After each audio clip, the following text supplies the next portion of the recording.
words, episode 127. Yeah, perhaps. that sounds right to me.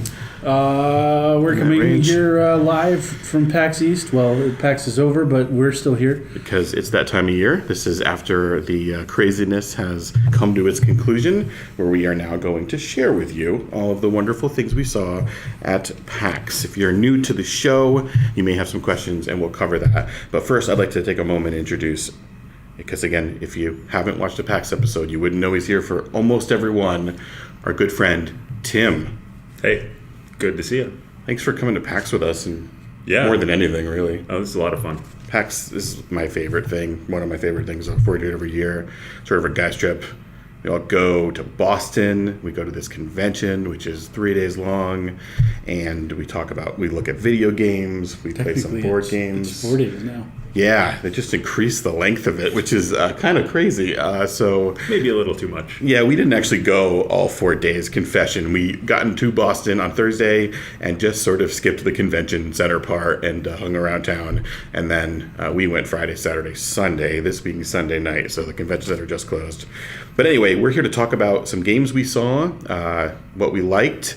There's a lot of indie games at this event, and they deserve some attention, so we want to give it to them. But as tradition dictates, we should start off with any AAA titles that we really were drawn to this year. I know those big giant booths on the show floor that really pulled us in and said, buy me, or here's some information about something you love. So we'll take turns. We'll each go through all of the AAA games, and then when we finish that, we can talk about the indie games. So I think it's always Justin that has the best examples of this. So we'll start with him. Yeah. So the game that I was really drawn to initially in the AAA section, specifically. AAA section again. Yeah. Yeah. Was not here at PAX. There weren't any. I had none. You had none. Zero. That's not surprising. Yeah. Truthfully, even though we all play a lot of games, I think that happens a lot to us. It's a little bit of a joke. I'll go next. I think actually possibly Tim and me share at least one, potentially, which is a game from Quantum Dream that I am interested in. I know Tim won't have a chance to play it sounds like, because I think it's a PS4 exclusive. And I am PC. What is that game? Detroit. I am interested in playing. You are? Yeah. Okay. I'm not super jazzed about it, but I will play it when it comes out. It looks good. I mean, it's got some things going on, some controversy. There's I don't know, and we won't go into that, but it's an interesting looking game that tells some interesting stories about androids and interacting with them, and just looks like fun. So I definitely am going to play that. But otherwise, I'm on board with you. I don't have any. There's not a single AAA game that's really calling to me this year, or there hasn't been in a long time. But there's so many indies that it makes up for it. Do you have any other AAA? Just the one whose name I can't remember that was basically Left 4 Dead 2. Yeah, there's one with aliens. It's basically Left 4 Dead 2, but with aliens instead of zombies. Yeah. Basically. And I also cannot remember the name of that, but you are probably seeing it on screen, hopefully, right now. Yeah, me either. And it left a big impression. Yeah. But we didn't actually, to be honest, we barely saw anything from it. But it's good. I mean in the sense that... The best part of it is that it's more Left 4 Dead. If you were a Left 4 Dead fan to begin with, and you're looking for someplace else to go, like Evolve kind of died on the vine, and that was the next thing from Turtle Rock. Yeah. In the spirit of Left 4 Dead. So if this game can live up, and looking at the demo on the show floor, it seemed like it was very much Left 4 Dead 2. Really possible. Sure. Yeah. So, if it can do it, if it can capture it, I'm on board. Like, I will take more of that gameplay. That's my thing. Awesome. Definitely. So, those are the big AAA games then, I think, from all of us. So, guys, let's dive right into the indie games, where it's at. There's a lot of them. There's so many. Guys, there's so many. The floor is just filled with row after row of people showing their indie games, and my feet hurt, and it's their fault, but it's worth it, because every year we get to play and see these games that are just really cool. And can I just say, generally speaking, I feel like the graphics in indie games continue to get better and better every year. They just look, and it's not just that the technology is improving or that people have access to better and better technology for cheaper, I imagine, but the art direction and the design are just stellar. Like, I don't know where all of these artists are coming from and that where they were recruited into indie games, but they're amazing. And I don't know, I'm blown away by that every year. And a lot of my picks this year are because I like the way they look so much. But who wants to start us off? This is the big responsibility. This is the first game of the first indie game of the night. What's Justin, what was one of yours?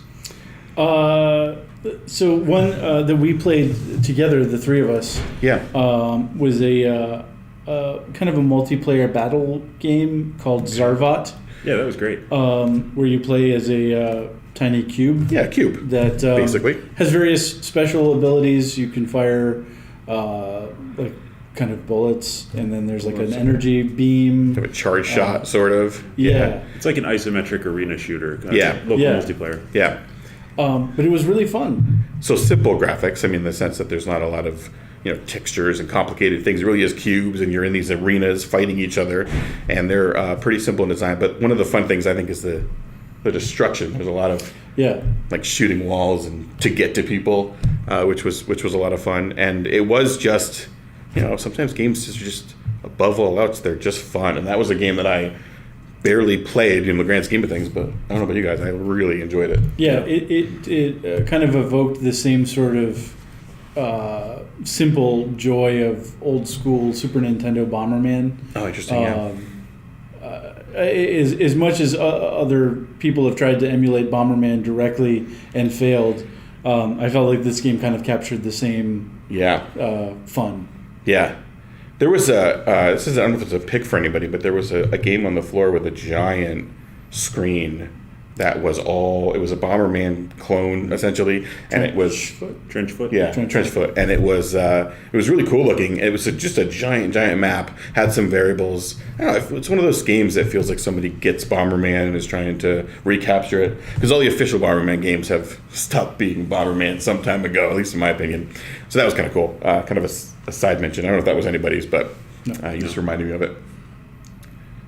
Tim, what do you got? So Annamorphine was back this year. They had a demo at the show 2 years ago, and it's a narrative game, not in the vein of a walking simulator, in the vein of Gone Home or something. Such a horrible name. I hate that name, walking simulator. Narrative exploration or explore 'em up. Explore 'em up. Yeah, I like that.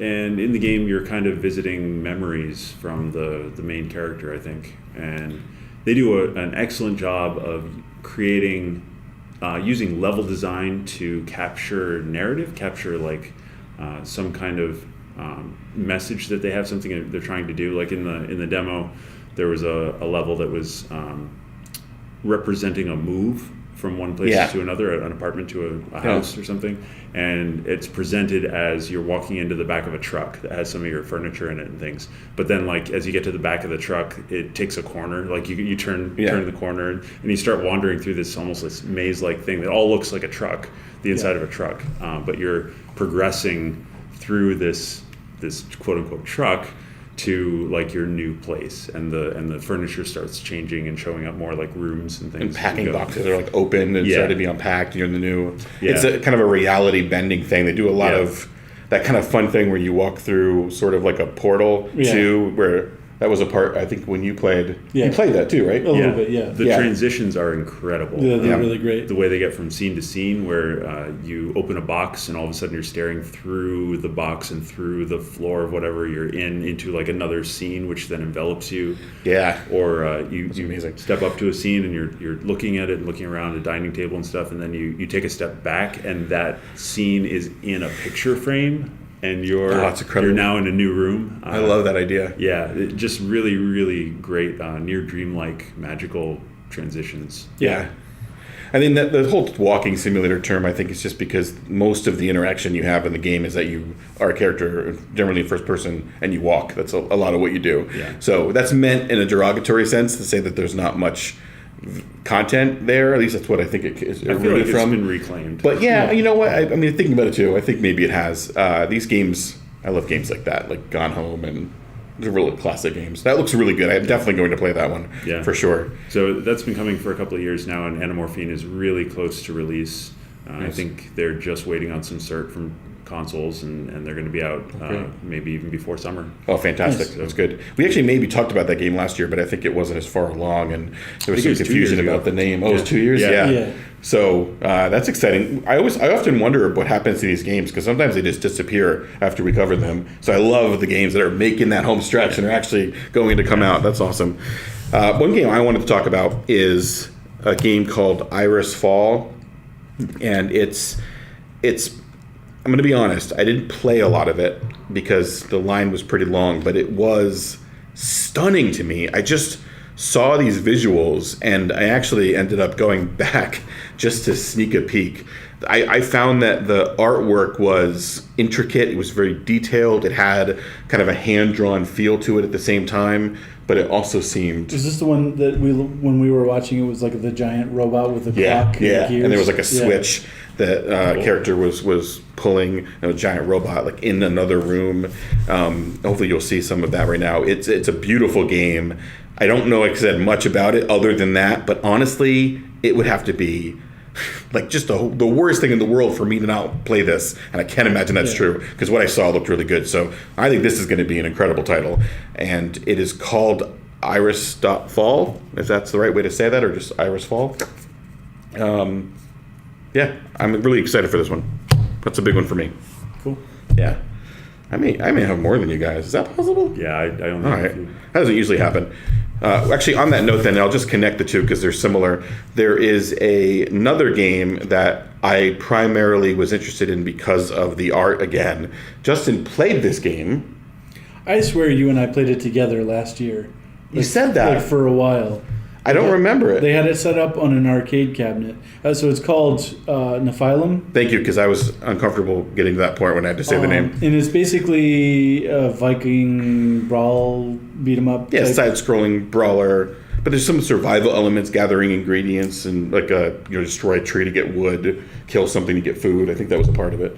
Like a little role-play element, slightly. And, right, you side-scroll, you kill things with your weapons, you get attacked by things. But what's amazing, again, is the art. The art's really nice. If this is on last year's video, you should go check it out. Anyway, it's a very, very good game, and visually at least. So I'm excited to get into it. All right, that's 2 in a row for me. All right. I'm going to take this one because I can see that it's in your pile. We'll match also. it. Let's match it. Disco Elysium, a detective RPG. Yeah.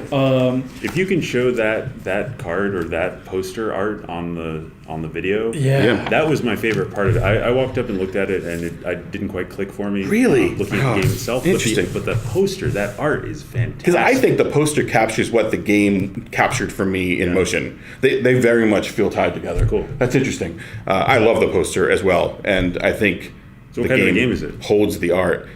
It is a straight up detective simulator, like in a classic sense, like all those like gruff kind of like noir detective thing that you want. Like somebody who doesn't have their life together and is trying to solve a case, but it has some action elements, some exploring elements. This is yours I'm talking about. Yeah, no, that's fine. That's fine. It looked really, really good to me, and it's a game I've wanted for a long time. Like somebody make that game, and they did, I think. Yeah, it looks really nice. Like just the freedom to kind of do things how you want to do them. Like you can wear your police uniform and do things by the book and go straight from clue to clue, or you can wear, bell bottoms and a, gold chain and go out and kick down doors of random. It's pretty cool. Yeah. I'm definitely gonna look for that when it comes out. Like side scrolling or isomorphic or it was isometric. Isometric. Yeah. I thought the art was in the game itself very solid too. Cool. It has almost like a painted look to it, much like the poster. There's kind of a roughness to it, which I like, because there's a roughness to the world. I might have walked up when somebody was like just in the menuing system, like just in the, because it's an RPG, so you have an inventory and stuff. And they were kind of paging through that, and it looked really deep, and I just kind of. I guess it just has that on top of everything else, which is crazy, but that's awesome. Yeah, it looks really, really good. One of my highlights for sure. Yeah. Yeah. All right, Tim, what do you got? Next one was a game called Floor Kids. And this is a dance battle game. It's a kind of a rhythm game, but with more depth than usual. I've heard people talk of like wanting to do fighting game style game, but about dancing, where like you have combos and stuff like that. Like a lot of the same. That's a good idea. But for dancing, this isn't quite that because I don't think it's as intricate, but it does have sort of those systems for building up dance moves and things like sort of comboing. Are you versus? Yeah, so you can do it singly, which is a score attack, or you can do it versus, where you kind of trade off who's on the floor. It's got this really adorable style of like pencil sketch kind of things. Like even if you imagine like figure drawing classes, when you have you draw a head and you have like the line across the face to it still has those lines for proportions and you do all that. So it's animated like kids like gathering in a gymnasium or something and having a dance battle. Dance battle. And there's a ton of songs in it. There's a really good, it wants you to just keep like tapping things to the rhythm and doing things to the rhythm, and then it'll interject bits where you have to like match like a sequenced rhythm, just like a punch. Like a rhythm thing at first, like a rhythm match. Yeah. But it's not just that, because I'm not a huge fan of that. But it has. Did he describe it as like a Tony Hawk for breakdancing? The guy who was there. Yeah. You can choose, because you're choosing what moves you're doing and things, and how you're chaining them together, and what stance you're taking, if you're upright or you're on the floor breaking or whatever. It's a breakdancing rhythm game. And it looked really great. Their booth was awesome with like cocktail cabinets. I like their setup a lot. Yeah, and they're demoing on the Switch, I think, but they're going to release, I think, also to Steam later on. So yeah, Floor Kids was really cool. Did you see PS4 too? I thought so. Might have. Thought he did. Yeah. I'm not 100% on that either, but I have that same thought. I tend to stop listening at Steam. Right, and I tend to stop listening at consoles. That makes sense. Yeah. I will say that the thing about that game that that reminds me in general anyway, one of the awesome things about PAX, in my opinion, one of the best things that makes this worth coming to, if you're considering it, and I think you definitely should, even though we do a pretty great job of covering it, and you could just watch this video, it's not enough, because one of the coolest aspects you're missing out on is the actual setup of each booth or each game. Some of the work that is put into these setups is incredible and filled with detail and just a lot of creativity. And it's art in of itself that's just for this one thing that you're missing out on otherwise. I don't show much of it because so much is lost in video, but I'm telling you, if you get a chance, go just for that reason. Plus, you get to talk to developers, which is awesome. It's one of my favorite things. And actually, kind of on that note a little bit, there was a game that had a really kind of a cool setup, primarily because of what they were doing. So there is a company called Retrotainment Games, and I don't know if you're familiar with them. No. But one thing they do, they had a new game that was just coming out called Haunted Halloween 85, and it is... or 86. It is a game that is it's truly, not just basically, it is a Nintendo game, an original NES game. And some people are doing this, and they're really committed to literally releasing new Nintendo games. So they don't do anything new to the cartridge. They don't give themselves any more memory or anything special. It is truly a recreation of an NES cartridge with the same limitations, and they make entire games. And this game that they had coming out essentially is a zombie game where you jump around, kind of a side-scrolling beat-em-up thing where you jump around beating up zombies. And it was fun. It was honestly felt like, I don't know, it was hard to explain, but so many things can't capture that feeling of playing older games that are still new because they don't limit themselves in the same way, so it loses that feeling. And this had it. 100%. I was playing a Nintendo game, and it was a game I'd never played before, and that was really cool. So I strongly recommend checking them out if you get a chance. But their setup had an NES, their game in the NES. They had stuff around. You can get it on Steam, but you can also order an actual NES cartridge. Yeah, that's a literal one. And they do the box, and they have the game manual. They recreate everything in that way that looks very authentic, because it is. It's really fun. You can get on Steam. It's not emulated on Steam. It will run on your PC through Steam. But it's, if you can do that, if you have an NES, I think you should. That's my vote. Anyway, I love that game. That was really cool, and their setup was awesome. Yeah. Yeah. What do we got? So I have one that's not a video game. Okay, moving on. I'm just kidding. How do we miss board games? We haven't talked about them yet. Okay, good. So you and I sat down for a quick demo of a card game that was in the tabletop, the indie tabletop area attached to the indie mega booth. Yeah, which is awesome that they do that, because I gotta say, board games are getting less and less every year, I feel like, at PAX, and it's a part of PAX, but they're covered less and less. They put them right in the center of the video game area, connected them to indie games, and said, here are board games you can actually have people sit down and play them. We did. Yeah. So this one is called Hexadecimal, and it's a game where you play as millennial witches, cooperatively trying to destroy a group of alt-right occult magic users. Which is quite a premise. Very specific, So 2018. Yeah. Basically. But it had a really interesting kind of chain mechanic where everyone has to contribute an ingredient to a spell that you're making together. Yeah. And the ingredients can kind of cascade and make additional effects. And it's just a card game. Yeah. It's a card game, and it's a co-op game. So you're all playing together. You're all contributing cards to this like spell, or ingredients is what they are, and think of it like a cauldron that you're all throwing things into, and then you mix it up and you have a spell. But the cards chain so that more things end up playing. We had kind of a crazy situation where I guess we broke some records. The first hand of our game had the most, at least maybe the most life gained. It was close to having the most cards played in a row that had ever happened in the game. You know, it's new. They're still working on it, but it's it was pretty cool. It was interesting. Yeah, and I like the concept a lot. Yeah. The spells are neat, and we lost ultimately, which is upsetting. Yeah. So it's hard to like a game after you lose it. So I feel like if I still like it, that's a good sign. I mean, we were close. We were down to the last 3 cards in the enemy deck. Yeah, we were really close. It was literally one more turn, and we would have had it. Yeah. And definitely check it out. When is it coming out? Is it already out? I don't know the answer to that question. Sure. I know they said that they were still working on it, and some of the things were pre. Burleys. It's available for pre-order now, so it shouldn't be too long. Hexadecimal. Name's pretty great too. Yeah. Tim? Yeah, I ran into the booth for Clusterpuck 99, and Clusterpuck 99 is a local multiplayer, primarily a local multiplayer game. I played a few years back. I found through, I don't know, HIO or something. Okay, nice. Like a very, very small release. Yeah. And apparently it's been under development for the past couple of years, and now they're coming out on Switch.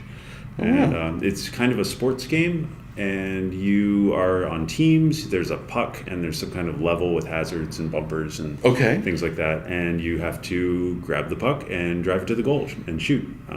It can be for like multiple players on each side. I think up to maybe 8 total. And it's fun. The levels are pretty well designed. They've gone through in the past couple of years and trimmed some of the levels that didn't work so well, and they've improved the UI, and they've added a single player sort of time attacks and challenges mode, so you can do that.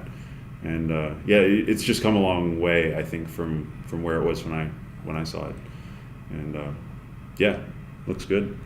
That's awesome. I saw that game when we were there. I mean, I saw it briefly, but I didn't actually play it. Mm-hmm. The control's pretty tight because it feels like it has to be to work really well. Yeah, the controls are good. That's awesome. I thought we played it together. Maybe we didn't a couple of years ago. I think we might have. Oh, really? Yeah, we might have. I might have brought it and we played it in the hotel. Yeah. Yeah, that actually did happen. And it does have tight controls, I remember. Yeah. And if anything, it sounds like everything's gotten better since then, too. So. And it's going to have a Switch release. So if you've got a Switch, that's a pretty solid local multiplayer. Nice. And, the name's kind of funny. Yeah, Clusterpuck 99. So, I like that. I got another one. Yes. Go for it. I got one that I want to give a specific shout out to. This is... So forgive me, because this is a little hard to explain, I feel like. I don't know how to explain this game. I'm going to try my best. But it's essentially a puzzle game of sorts where you have... I guess... Okay, what's that classic game? This will help. This is probably the best way to do it. Did you play this? Yeah. Oh, that's the game. Yeah, Arkanoid or Breakout or Brick Breaker, any of those. There's like 7 of them. I couldn't think of one. I appreciate Yeah. Where you essentially have a paddle. Arkanoid's probably the most famous. That makes sense. Yeah. Because that's the only one I knew of the 3 you said. There's a paddle that you're essentially knocking a ball and it's destroying blocks and it comes back and you keep doing that. But this is in a circle of sorts. Hexagon. Something like that. Some sort of enclosed shape. Octagon. Yeah. Your paddle goes a full circuit around. Yeah. And the blocks you're destroying are in the center. But things can happen to mix up things, like, are the parts of the game. So, like, your ball may change into a different type of ball. Did you say the name of the game? I don't think you did. I didn't, and this is a little where I get confused. So, it's called Mondrian Plastic Reality. I believe that is the game. Yeah. For some reason, there was some confusion for me, but it's made from Lantana Games and Lantana. But Mondrian Plastic Reality is the name of it. And the reason I wanted to mention it was because it was a lot of fun. I'm not typically into those sort of games, specifically that do that, and I don't really like puzzle games very much. Not that this is exactly that, but there's an aspect to it that is. And the whole thing was more fun than I expected it to be. And that means it won me over where I didn't expect to like it, so that means it's really good in my eyes. I liked it. I mean, I thought it was really sharp. Like, the controls felt good. Yeah, really. And the level designs felt really good. I'm really bad at it. Yeah, I didn't do well. I didn't do well. I feel like that's the style of game. I feel like I've always been really bad at Arkanoid. And like, it was hard, though. Like, I feel like this was a hard game. Maybe even harder than some of those games. Like, it got hard fast. Maybe, I don't know. Maybe I was continuing where somebody left off. You know, you're grabbing controllers on a show floor. You don't know. But it got hard fast. So I'm glad to hear you say that. I really just honestly thought I was worse than everyone else in the world. I just assume I'm the worst at video games. Well, the two of us together, we're quite the team, I guess. Anyway, that's the game. Definitely check it out. I hope that it ends up everywhere soon. It doesn't actually say, from what I can tell, where it is being released. So that means anything is possible. And that's amazing. Yeah. What do we got? So one that I played for a few minutes, I don't think you played, I think you just watched me play, was Muse Dash. I did not play it. I don't know if you saw that one. I didn't see that one. So it was a really cute kind of anime-style, rhythm-based beat-em-up, where enemies and obstacles were flying in from the right side of the screen, and you had to either avoid them or beat them up. It seemed to have a lot of different options for music to listen to while you play. I didn't get to experience many of them, really just the one. But it was fun, and the controls felt good. It just seemed like a really solid game. So wait, is it a rhythm game? Like, when you say beat 'em up, it's just pressing the button at the right time, or is it okay? But that's what the screen shows you. Yes. Okay, I got you. That's cool. I'm really bad at rhythm games. It sounds like I'm bad at every game, but I'm really bad at rhythm games. You're not. I like them. You're not bad at them. I like them a lot. Yeah. I like them. I'm really bad at them. Tim, what? Do you have a new game to talk about? Sure. So the other game that I was looking at that had a really novel premise was Boyfriend Dungeon from Kid Fox. Yeah. That's a game where it's a dungeon crawler. Yeah. It's a dungeon crawler. Boyfriend Dungeon. A dungeon crawler. Where you date your swords. And if you want your weapon to be more powerful, you go carbon date them? No, figure out how old they are? You romance your weapons. You romancing of the sword. Because your weapons turn into hot dudes.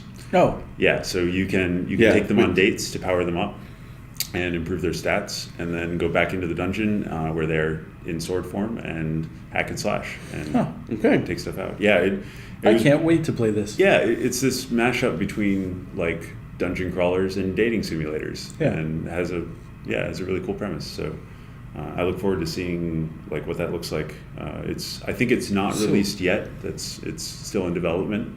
There was talk of a crowdfunding campaign this summer. So it's going to be a bit, but it's one of those just truly fantastic concepts. Yeah. But I'm confused about it. So can I ask some questions? Sure. I don't know how much you played. So is it sort of two games in that there's the dating sim part that's separate, like as far as the controls and how it works.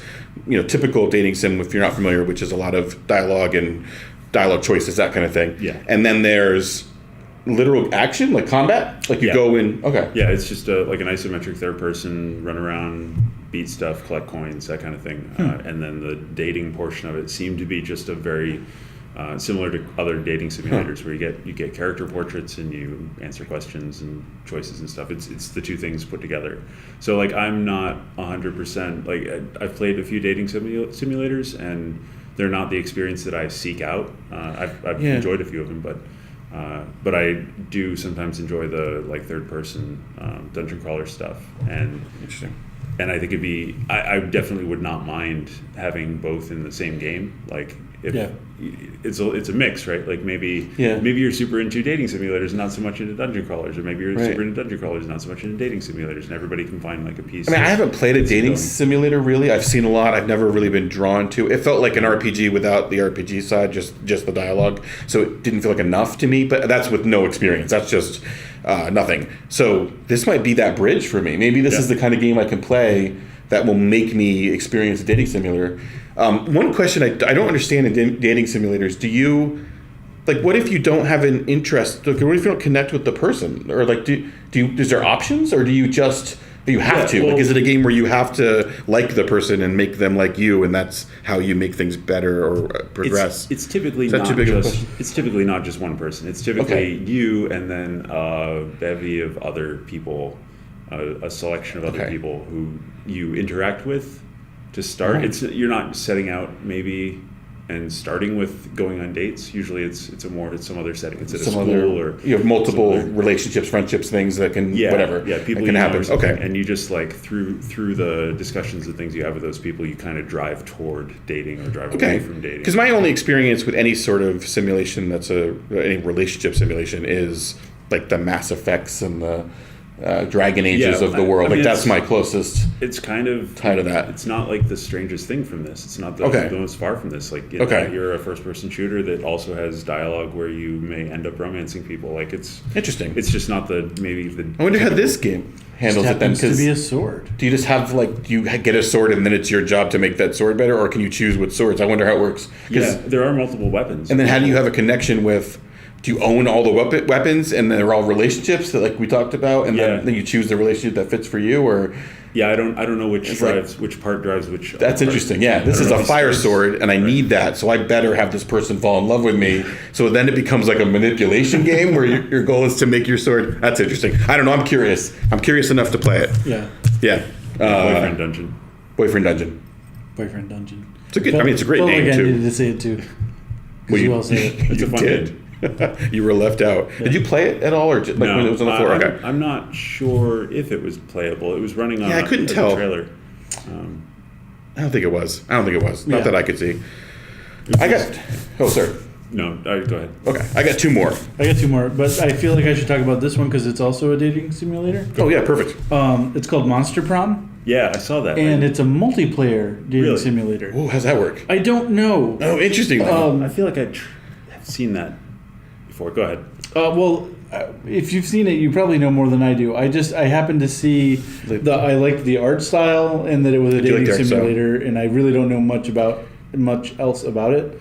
There was a person that was watching it that talked to us about it, I think briefly, because they seemed really excited about it. So I think it's offering things that maybe other dating simulators haven't. Multiplayer certainly sounds like it's new. Yeah. But there was some other aspect that they, like more choice or more variables. She seemed excited about an aspect that I don't know enough about the game to talk about. But but it seemed noteworthy, so I wanted to make a note.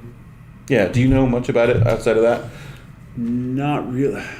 I did at one point. I know I surveyed what the multiplayer aspect was, like how that worked, but it's gone for me. Yeah, it's an interesting concept. I can't imagine a dating simulator. Multiplayer dating simulator is essentially just Tinder. Anyway, I have one that does also bridge from that one. Okay, and that is a puzzle platforming game called A Fold Apart. Which is also about a relationship. Specifically, it's about a long-distance relationship.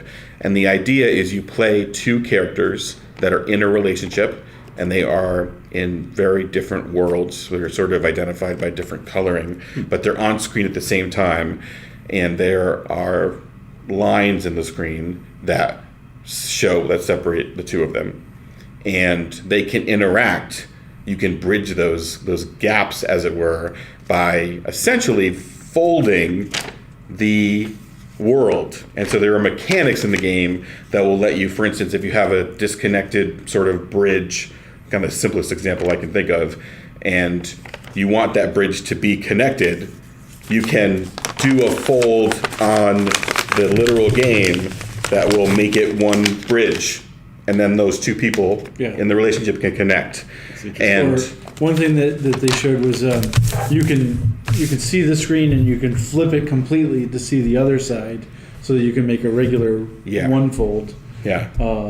That was interesting. And I like the art style a lot. Yeah, it's a great art style, and it's just a really interesting concept. The idea of exploring a long-distance relationship, the challenges that come with that, how that inspired this game to be made, how it inspired gameplay, the mechanics, all of it. I love it, and I'm going to hopefully play it. I just don't know if it's coming out on something that I can right away. So that's going to be the challenge for me. But at the very least, I think it's worth looking into and checking out if you have access to options. I just don't have PC. I don't really play on PC.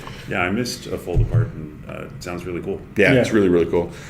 And so I mean, relationships in a game, it's a great. Not everything has to be shooting something, I think is important to note. Not everything is about shooting something. I think there's this myth that video games are just that, they're just violence, and that's not true. And one of the things that PAX will show you is there's a lot of variation in that. Sometimes you're a pig eating a ball, for instance. You're trying to lead into pig eat ball. Oh, I wasn't, but you know what? That's a perfect lead-in. What a great happy stance. Yeah. Pig eat ball is there happier in the indie mini booth. Just a smaller version. So this is a game that I actually know the developers on.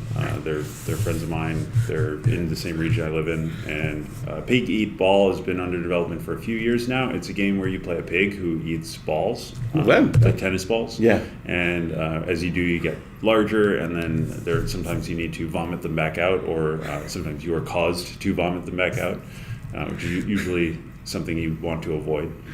Because you lose those points. You're collecting, essentially, points. There's a ton of variations on the gameplay, though. That's what I love most about it. It's not just that. Right, so it has local multiplayer mode, which has, 8 or 9 or 10 different kind of play modes and then variations on top of that, where you're either just collecting the balls, trying to get the most, or you're busting through statues, or you're making sandwiches, or you're mopping floors. Sandwiches. Yeah, sandwiches. Yes. Yeah, mopping floors. I haven't seen that one. There's a bunch of different variation. It's all, you're still pigs, and you can still interact with each other and dash around and things, but you're doing different things in the local multiplayer. In the single player, there's also a full single player campaign. And with a story and everything? Yeah, story, overworld, lots of different regions, different bosses. I didn't even know that. Enemy types and things that interfere with what you're doing. Yeah. It's really complete. It has a ton of content available. Tim, these pigs, at any point are they in blankets? I did not see blankets. They seem to always be in there. Do you feel like this is a missed opportunity? Are you speaking directly to the developer? No, not necessarily. Okay. Because I think we would all agree if you were. Yeah. Blankets? What are you doing? Okay. I have one other game. This is my last game. I have one last one too. Yeah? Sweet. Do you have a last one? I don't. Go ahead. Take it away. Wow. I feel like Justin's going to go last. I gave my last one. Pig Eat Ball was my last one. Oh, okay. I gave you your last one. Yeah. By accident. Last game that I want to talk about is, I guess, best described as a point-and-click adventure. But it looks like the entirety of the game takes place in a car, and you are a passenger in that car. On a road trip. And, sort of. I think you might be hitchhiking, but I may not be true. There is based on the name of the game. Yeah, but I don't actually think it's true. I don't know. I'm not 100% on that. But there is a driver that you can, essentially, it's like first person. You can look around, you can look down and see yourself. You can look out the window. You can look and see the driver. You can't go as far back to look in the back seat. But that's your limited view, is what you would see from the passenger seat of a car driving down the road. And you can interact with certain things, but you don't know what they are. It's called Hitchhiker. Yeah, I'm sorry. The name of the game is Hitchhiker. I was alluded and I didn't say it, but that's the game. And it's really great visually. That's one of the things I liked about it. It looks really nice. Yeah, so really nice lighting, very simplistic in that it, not a lot of gritty detail, but that kind of everything looks really clean, which is really nice, I think. And you're playing around with these different things you can click on to try to just figure out what's going on and what you can do. And it kind of starts to get a little surreal. And maybe you're not in a car. Maybe you're dreaming. Maybe this isn't real. And there's some really interesting aspects. So I didn't get to play much of it. It was the demo that they had at PAX. I actually, full disclosure, got stuck. I just couldn't. There's a way to solve it, at least what they had there, and I just couldn't get any further. I just could not find anything to click on. It did suffer a little bit from that thing that happens with point-and-click adventures for me, which is you just start clicking on everything without really thinking about what you're doing. Did you click on the raisins? Yeah. I can only flick one of the raisins. There's a box of raisins open on the seat, and there's like small raisins that have fallen, like a few raisins that have fallen out. And the only thing it let me do was flick one and then bounce back to the same position it was in. I wouldn't eat one either if it was just out. You wouldn't? Yeah. No, I like my raisins fresh. And when they're called grapes. The game's called Hitchhiker. Hitchhiker. Yeah. So when you were playing that, I was sitting right next to you playing this, a game called Signalis. Signalis. Or Signalis. I'm not sure. Signalis. But it was also a point-and-click adventure game. But this one appears to be a classic survival horror experience with a unique aesthetic. That's what it says on the card. You played it, right? Yeah. Okay. So you start off in like kind of a crashed ship, and you got to figure out how to get out. It seems like maybe things aren't so great in this world. I played it for a few minutes, and I liked the puzzles. Classic kind of wandering around, clicking on things, trying to figure out what does what, collecting inventory items and combining them. And did I play this before you? You did. Okay, this game. I wasn't sure if it was this game. I think you also got stuck in this. Yeah. That is accurate to what happened. So I felt like a personal victory when I got out. You should have played Hitchhiker, then I could have known how it ended. Oh well. That was a very cool aesthetic, very sci-fi. Yeah, I really liked how it looked. I mean, as far as clicking and pointing, it felt pretty good. Yeah. I'm definitely going to check that one out when it releases. Yeah, very good verbs. Yeah. Running in 60 frames per second. It was good, really smooth. I like that game a lot, just visually. Yeah, and. We actually usually have in the past done a game of the show, but we just didn't do that this year because I don't know that I have a specific game that stands out to me as that. Yeah. Not that anything wasn't good enough, but everything was equally as good, more accurately. So it did feel like a lot this year. Compared to other years, it felt like there was so much to see. There was a lot to see. It felt like there were a lot more publisher booths with multiple games inside them, so it was denser. And I think it was actually larger. I think they allocated more floor space to the expo area than normal. Yeah. I think that line has shifted. Which is great. Yeah. And maybe why they added an extra day to the convention. But it was a lot. Yeah. I'm not complaining. And one booth I really like is Devolver. Has a lot of games that I'm a really big fan of. I love their look. I love a lot about them. There wasn't a standout for me, anything I wanted to talk about specifically, but they all looked great. There were about 4 games they were showing, and I don't know. I think they're consistently on point, and just want to give them as a developer a shout out because I think I just like a lot what they're doing. Yeah, but that is, for all intents and purposes, PAX 2018, and let me tell you, PAX East. Man, I hate the. There's so many. I hate the distinction, though. At least is PAX Prime called PAX West, or did that not happen? Okay. PAX West. All right, good. PAX East, PAX West, PAX South, PAX Australia, PAX Unplugged. What's PAX Unplugged? It's board game only. Yeah, tabletop. Oh, I don't want to do that. I would. I go to PAX in Australia, though. I mean, I always want to go to Australia, and I don't want to die. Well, it is the dangerous animals. They're like out. Everything's out to kill you.